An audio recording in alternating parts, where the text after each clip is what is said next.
네, 취재 기자와 좀 더 짚어보겠습니다. 최수연 기자가 나와 있습니다. 자, 최 기자. 그러니까 본 것처럼 문재인 정부 인사들은 통계 조작이 아니라고 조목조목 비판하고 있는데 감사원은 그러니까 통계 기법상의 어떤 문제라고 볼 여지가 전혀 없는 조작된 수치라고 보는 거죠. 그 근거가 뭡니까?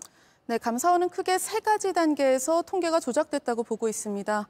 우선 당시의 청와대 정책실장이 이제 한국부동산원으로부터 원래는 외부에 나가서는 안 되는 자료를 요청해서 받아봤다고 했습니다.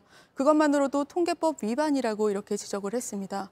또 이후에는 청와대와 국토부가 이렇게 받아본 자료를 통해서 한국부동산에게 수치 조작을 상당히 구체적으로 지시했다고 이렇게 보고 있습니다. 네. 이 구체적인 사례를 한번 보면요.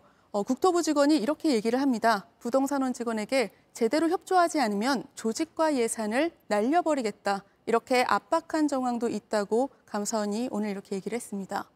이 때문에 부동산원이 실제로 압박을 느꼈고 실제와는 다른 수치를 임의로 기입을 해서 이렇게 조작이 이루어졌다는 게 감사원의 판단입니다. 오늘 감사원 관계자에게 한번 물어봤는데 이렇게 얘기를 하더라고요. 그러니까 일반적으로 시세가 만약에 3억짜리 아파트면 이걸 2억 5천, 2억 8천 이렇게 임의로 낮춰서 기입을 했다는 겁니다. 그럼 아무래도 집값이 많이 오르지 않은 것처럼 보이는 효과가 있다 보니까 그렇게 조작이 이루어졌다고 얘기를 했습니다. 네.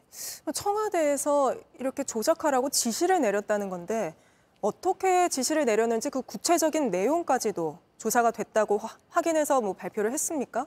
일부 이제 공개한 사례가 있는데 한번 보겠습니다. 이제 2018년 1월 넷째 주의 사례입니다. 당시 청와대가 양천구의 주택 매매 동향 관련한 자료를 보고받았고 이렇게 얘기를 합니다.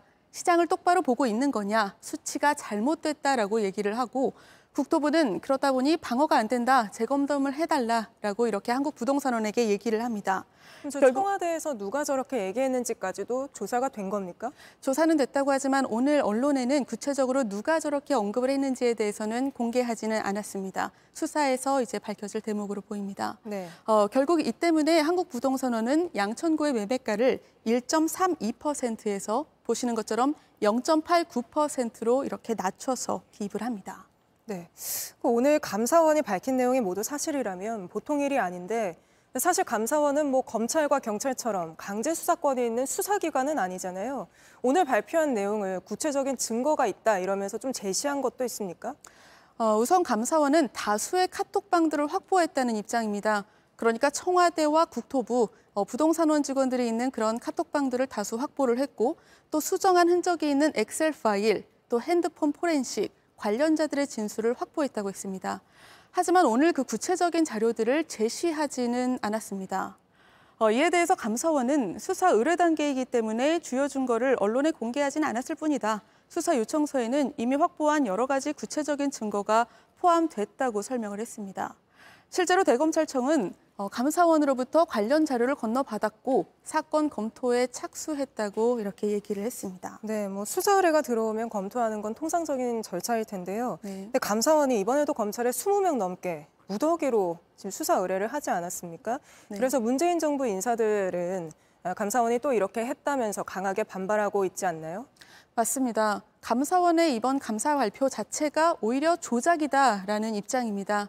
특히 야권에서는 감사원의 유병호 사무총장이 문재인 정부의 정책 결정들에 대해서 유독 사실상의 표적 감사를 벌여왔다라고 주장을 하고 있습니다. 실제로 현 정부 들어서 감사원은 문재인 정부 당시에 주요 사업이었죠. 태양광 사업, 또 서해 공무원 피격 사건 같은 문제를 상당히 적극적으로 감사를 했고요. 또 그 내용을 이례적으로 발표를 해왔습니다. 따라서 이번 통계 조작 감사 결과를 놓고도 또 한 번 전현직 정권의 충돌은 불가피할 것으로 보입니다. 앞서 서해 피격 사건 때도 감사원은 전직 청와대 인사들을 포함해서 20명 정도를 수사 요청을 했었습니다. 하지만 검찰은 핵심 관계자 4명만 불구속 기소를 했습니다. 감사원 자료를 건네받은 검찰이 앞으로 어떤 결정을 하게 될지 지켜봐야 할 것으로 보입니다. 알겠습니다. 여기까지 듣겠습니다. 최수연 기자였습니다. 안녕하세요. 뉴스룸 앵커 한민용입니다. 오늘도 JTBC 뉴스룸을 시청해주신 여러분 고맙습니다. 오늘 저녁에도 뉴스의 현장에서 찾아뵙겠습니다.